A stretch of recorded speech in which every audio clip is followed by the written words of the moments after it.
بہن کے ساتھ کیا ہوگا، میری بہن کے ساتھ کیا ہوگا۔ ایسا دور میں نہیں سمجھتا اس خطے میں، دنیا میں 500 سال میں کبھی آیا ہے کہ لوگوں کے گھروں میں گھس کر جس قسم کا تشدد ہم نے ابھی سنا یہاں ہوا ہے، یہ چنگیز خان کے دور میں بھی نہیں میرا خیال ہوا ہوگا۔ اتنی عزت وہ بھی رکھتے تھے چار دیواری کی۔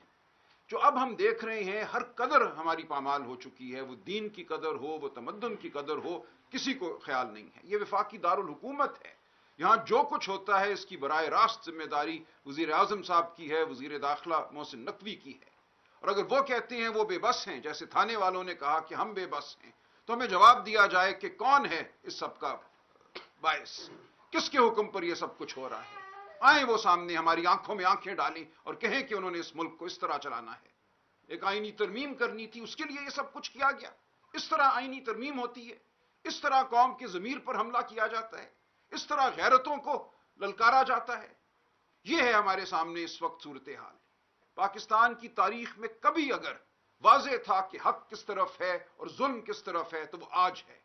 آج کوئی اور بحث باقی نہیں رہتی۔ آج ہمیں پتا ہے کہ حق، سچ، سچائی کیا ہے، ہمیں پتا ہے کہ ظالم کون ہے، جابر کون ہے۔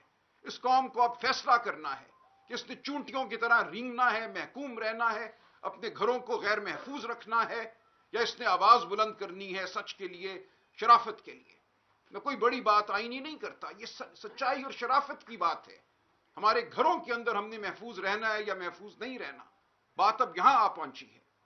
تو میں اتنا ہی کہوں گا، مجھے افسوس ہے بہن، میں شرمسار ہوں آپ کے سامنے کہ یہ ہوا آپ کے ساتھ، اور ہم پوری قوم کے سامنے اپیل کرتے ہیں، پوری قوم کو کہتے ہیں کہ جاگو، جاگ چکے ہو۔